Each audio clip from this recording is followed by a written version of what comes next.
Welcome to this temporary setup of mine. In this setup, as you can see, I've got an old laptop that's a Dell Inspiron, as you can see. Then I've also got an extra keyboard and a mouse. This laptop is from 2010 and let's see what it has got for us. So let's power it on and see what it looks like.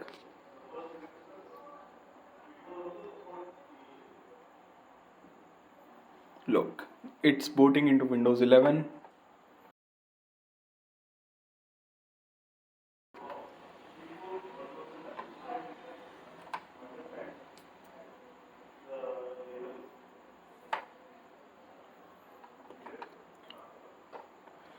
So as you can see, there's Windows 11 installed on this laptop. I do have enabled the dark mode as it looks better. As you can see, this is a typical Windows 11 running on a laptop from 2010. This is not even a high-end laptop. This is like an entry-level thin and light laptop from 2010. It has got an Intel Core 2 Duo. Yeah, the stickers are missing. So if you look at it, it's basically e-waste, but yet I'm trying to use it in some different ways. I'm experimenting a bit on it. Let's go to its about and look at the specifications. As you can see, it's got the Core 2 Duo T6600 with only 3 gigabytes of RAM, but it can run Windows 11, although Microsoft doesn't say it can. But here we are, and it's running Windows 11. I've also ran a Geekbench 6 benchmark on it, and you can see the score right here. It's pretty low as expected. Probably like a Pentium 4 or something, but I'm not sure about that.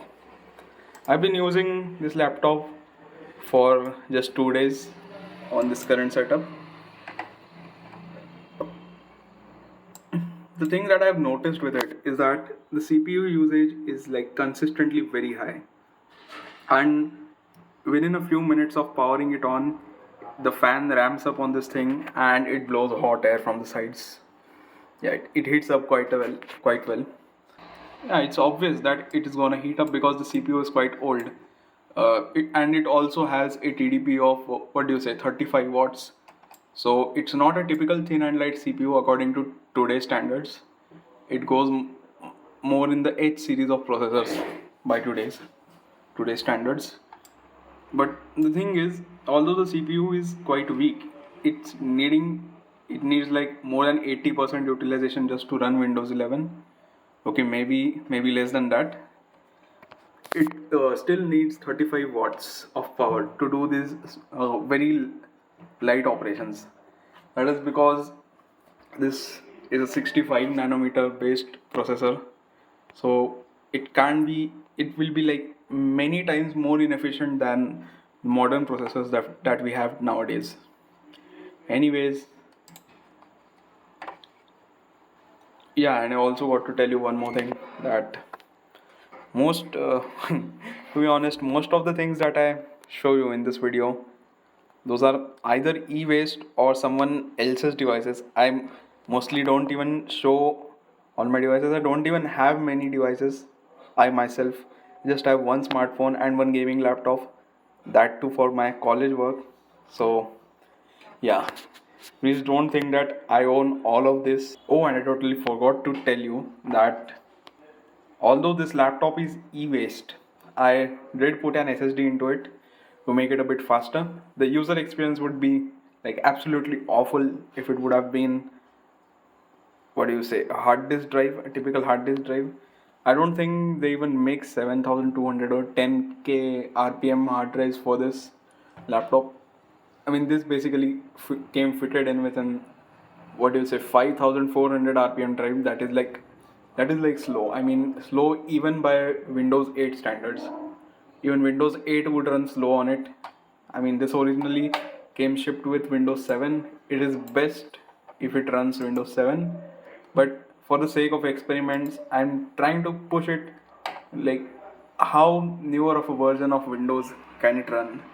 And here I am, although even after putting an SSD, it's a bit slow, but what you can say is that it can. I mean, we can do like very basic tasks. Let's say we go to some Microsoft web page. I mean, you can browse it if we have an SSD upgrade. And as you saw previously, it only has 3 gigabytes of RAM.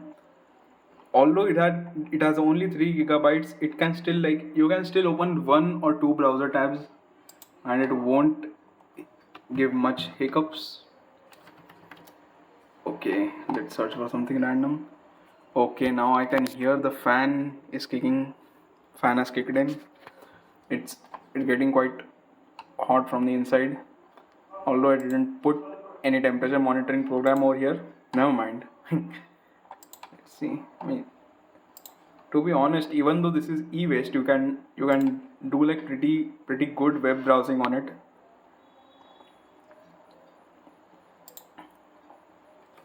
You can like take any old laptop and maybe not put Windows 11, but like put Windows 10, maybe a modded version of Windows 10 that is quite lightweight, and then you can put Firefox or some other browser. I'm using Edge, which is not as lightweight, Microsoft Edge.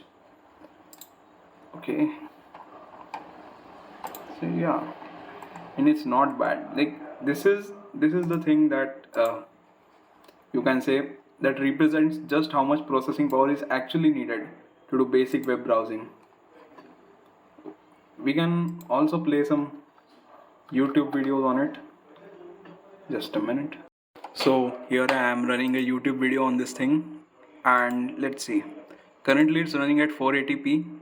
We don't see much frame drops over here, but let's try to up it to 720p and make it full screen. What I've observed is that in full screen it actually starts dropping a bit of frames. Okay, at 720p it's not doing much. Let's go at 1080p. Let's see. Yeah, the internet connection is obviously fast enough, but the CPU I don't think is able to keep up. As you can see, it's dropping a frame or two, but because it's 24 fps, I guess it can handle it. But if it were like 30 or 60 fps, it drops more frames. Okay, never mind.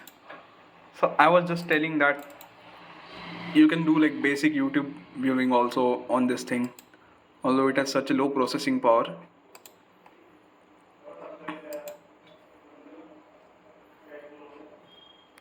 And yeah, one more thing to be noted is that when we had the browser open, the memory usage was like almost full. This thing just has 3 gigabytes of RAM. That's much less than even smartphones today. So we can't expect it to do much, but at least we can say that this uses x86 architecture, which is like more efficient in memory usage compared to the ARM architecture on smartphones. So it is clearly worth more than 3 gigabytes on a smartphone. Just to test one thing, I put Candy Crush Saga onto it. I wanted to see how much CPU usage does this have. Let's open Task Manager. Let's see what it loads. Okay. So clearly there is some graphical issue in this thing. It's not working as expected. Graphics are messed up, really messed up.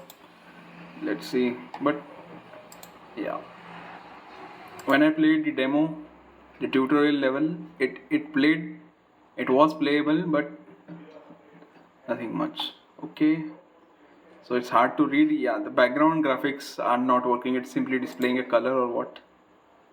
Let's see. Look at the CPU usage. Man, this is like 70% CPU just by playing Candy Crush.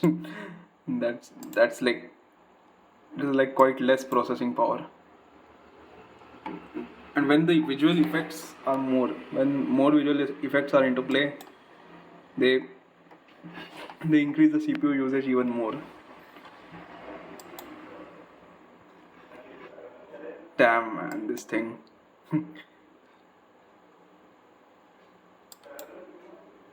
Yeah, maybe the graphics driver is a bit outdated. That's why it's happening like this. When it's not a bit, I mean, it's very, very outdated, but you get the point. Let's see. Okay, yeah, the game is playable to say the least. Okay, now let's close it. Now it's gonna heat up. Even when this thing was originally running Windows 7, even playing Angry Birds used to heat this thing up. I mean, the CPU is old, that's why. Oh, look, the CPU is quite calm now. Quite calm down, but when the processing power is so low, you can just shake the cursor within any app, and the CPU usage is gonna go to like 30% or maybe. Okay, so that was pretty much it that I wanted to show to all of you. I hope you liked this video. Please do let me know whether you like this style of communication or not. I will see you in the next one. Thanks for watching and goodbye.